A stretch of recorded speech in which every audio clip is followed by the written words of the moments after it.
Olá a todos, nós hoje continuamos o estudo do livro Nosso Lar, psicografado pelo Chico Xavier e pelo Espírito de André Luiz.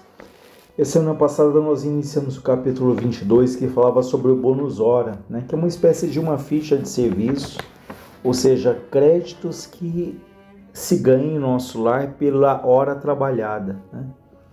Então isso permite ali, como foi dito, a aquisição de uma casa, nunca mais que uma, porque o objetivo nunca é ter nenhum ganho com isso, E eles falam que todos os habitantes de nosso lar, eles têm direito ali à moradia e ao vestuário, Mas aqueles que trabalham e que conquistam o direito, eles conquistam o direito de escolherem o que vão vestir e conquistam o direito de ter ali a sua privacidade, a sua casa, E se fala que se pede pelo menos 8 horas de trabalho diário. Se a pessoa faz ali 4 a mais, durante os 6 dias ali da semana, isso vai dar 72 horas por semana, Então isso reforça aqui como o trabalho lá é valorizado, esse estímulo ali ao trabalho, ao movimento, à edificação. Ele falava, todo ganho excesso do mundo é lucro transitório. Vemos trabalhadores obcecados pela questão de ganhar, transmitindo vultuosas fortunas à inconsciência e à dissipação. Outros amontoam expressões bancárias que lhes servem de martírio pessoal e de ruína à família. E como isso acontece, Quantas pessoas acumulam muito dinheiro e ao invés de administrarem dinheiro, são pelo dinheiro administrados, ou seja, se tornam escravas daquilo que têm. O medo ali de perder, o medo de ser enganado, o medo de que alguém ali o roube. Então essa preocupação ela é tão grande, ela é tão intensa, que a pessoa nem usufrui o dinheiro que tem, Tamanho esse apego, esse medo de perder ali de uma hora para outra.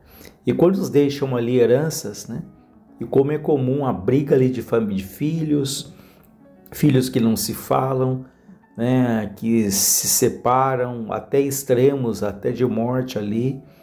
E para o espírito que partiu e deixou essa situação, para ele que acompanha em muitos casos, é doloroso. Perceber que todo o trabalho dele, tudo que ele ali adquiriu, depois se tornou motivo de disputa, de discórdia, de ódio até entre os filhos, Ele ainda diz, por outro lado, é indispensável considerar que 70% dos administradores terrenos não pesam os deveres morais que lhes competem e que a mesma porcentagem pode ser adjudicada, pode ser atribuída a quantos foram chamados à subordinação. Então, ele fala aqui dos deveres morais de quem administra e também daquele que é o subordinado, daquele que obedece. Em ambos os casos, se percebe ali, às vezes, as falhas. Vivem quase todos a confessar a ausência de impulso vocacional, embora não recebam proventos comuns aos cargos que ocupam. Governos e empresas pagam a médicos que se entregam a uma exploração de outros interesses e operários que matam o tempo.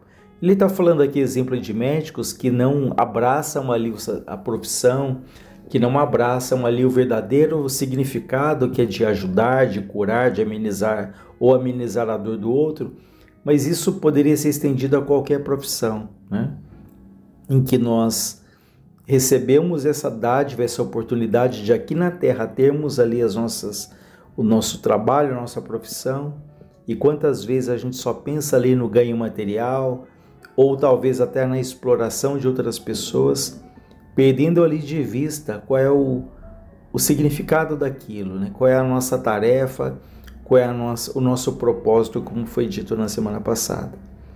Então ele fala também de operários que matam tempo, Matam tempo.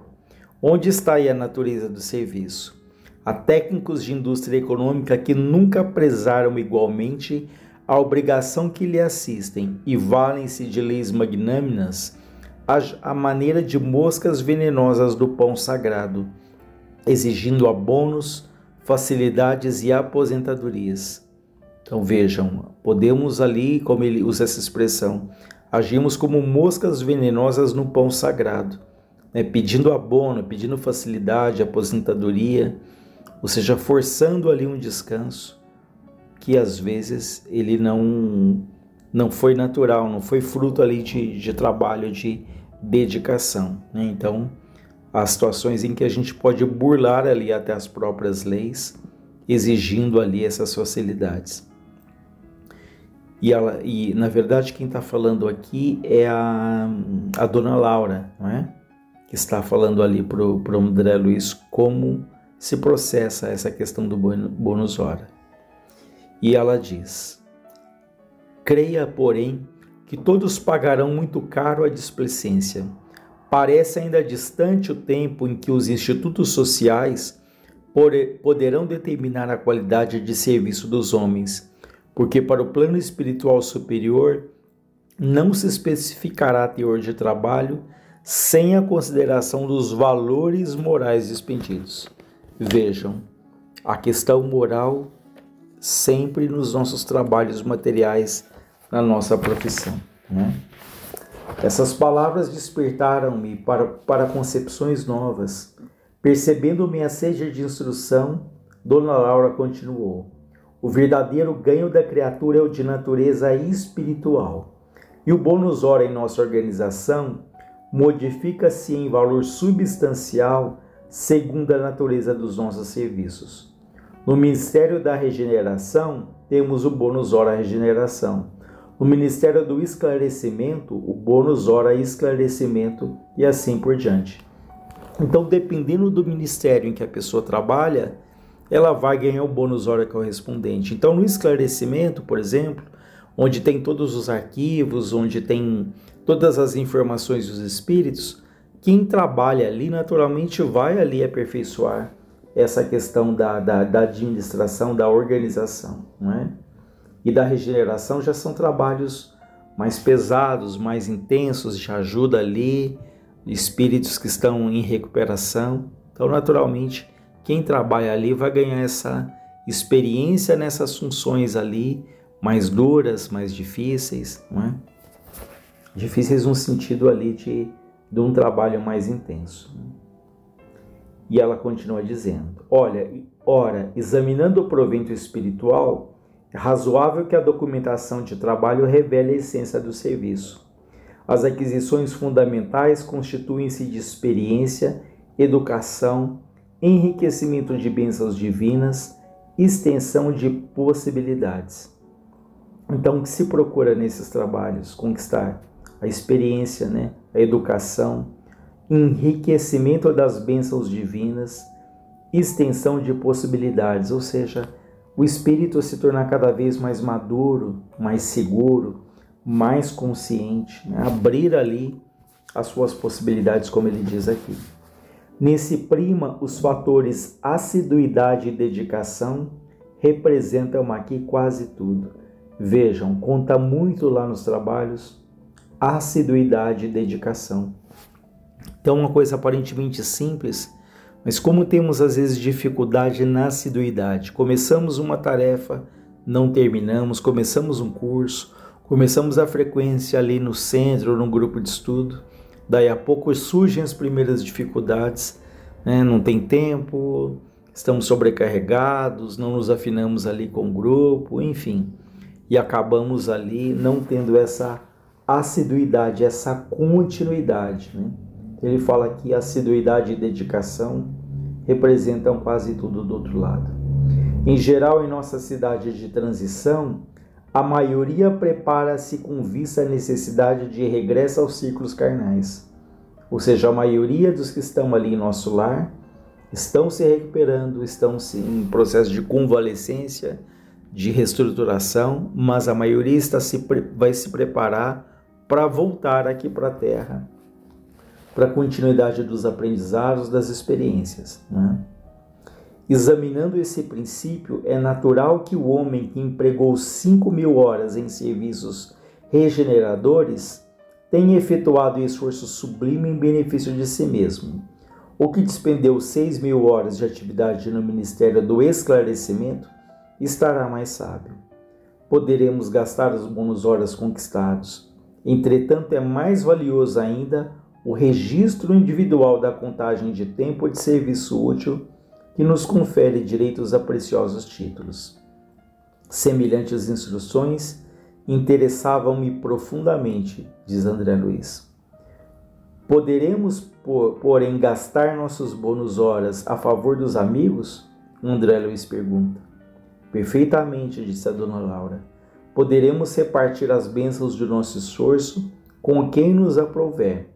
Isso é um direito inalienável do trabalhador fiel. Contam-se por milhares as pessoas favorecidas em nosso lar pela movimentação da amizade e do estímulo fraternal. Então, os bônus horas que nós conquistamos no plano espiritual, isso pode ser usado também para ajudar outras pessoas. Como diz aqui, usar em favor ali dos amigos, repartindo essas bênçãos, como ele diz. Essa altura, a mãe de Lísia sorriu e observou: quanto maior a contagem do nosso tempo de trabalho, maiores intercessões poderemos fazer. Então, quanto mais bônus horas a gente tem, mais condições nós temos de interceder, de pedir, de ajudar outras pessoas. Compreendemos aqui que nada existe sem preço e que para receber é indispensável dar alguma coisa. Ou seja, mesmo para ajudar alguém, nós temos que conquistar ali esse direito. A gente lembra dos capítulos anteriores daquela mãe que estava no plano espiritual, enquanto 2 filhos dela estavam aqui na terra em muitas dificuldades. E ela pede para o Clarencio, que é o instrutor, para voltar para a terra para ajudar os filhos. Mas ela não tinha trabalhado, ela teve inúmeras oportunidades, passou por vários ministérios e nunca ela se adequava em nenhum trabalho. Ela reclamava da sobrecarga, do cansaço, reclamava das pessoas, ou seja, o problema estava de fato nela e não no trabalho em si, e não nos departamentos que ela era colocada. Então não é permitido que ela voltasse à terra para ajudar os filhos, até porque pela imaturidade que ela demonstra ali, ela não teria nem condições emocionais, psicológicas de dar o suporte que os filhos talvez precisassem. Então ela teria que recomeçar do outro lado, no sentido de começar a trabalhar de fato com persistência, com afinco, para assim conquistar esses bônus horas que permitiriam ela interceder pelos filhos, ou seja, ajudar os filhos. Então, diz aqui, pedir, portanto, é uma ocorrência muito significativa na existência de cada um, mas somente poderão rogar providências e dispensar obséquio, favores, os portadores de títulos adequados, entendeu? E o problema da herança? O André Luiz pergunta. Dona Laura responde: não temos aqui demasiadas complicações. Vejamos, por exemplo, o meu caso. Aproxima-se o tempo do meu regresso aos planos da terra. Tenho comigo 3.000 bônus horas auxílio do meu quadro de economia pessoal. Eu não posso deixá-los para minha filha que está para chegar da terra, porque esses valores serão revertidos ao patrimônio comum. Então veja, Dona Laura está se preparando para voltar à terra. Ela tem 3.000 bônus horas.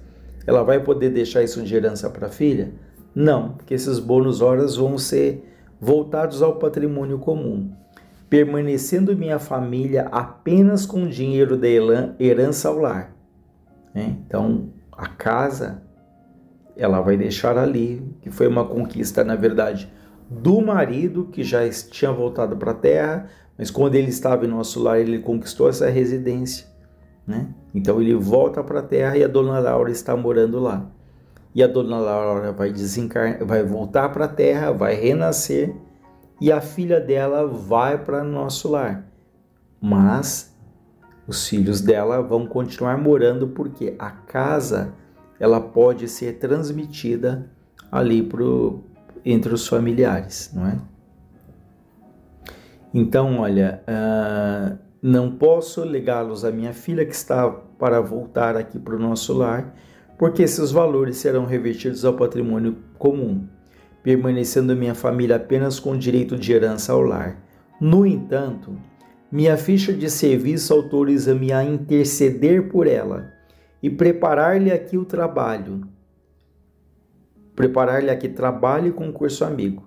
Ela não pode deixar os bônus horas para a filha, mas pelo mérito dela, da dona Laura, ela vai poder interceder pela filha, ou seja, permitir que ela chegando, ela já seja acolhida e que chegando ela já tenha ali um trabalho, né? Um trabalho no bem. Que mais? Nesse cômputo, deixo de referir-me ao lucro maravilhoso que adquiri no capítulo da experiência nos anos de cooperação do Ministério do Auxílio. Volto à terra investida de valores mais altos, demonstrando qualidades mais nobres de preparação ao êxito desejado. Ou seja, o que mais conta nesses trabalhos todos, nessa dedicação, é o crescimento e a maturidade do espírito.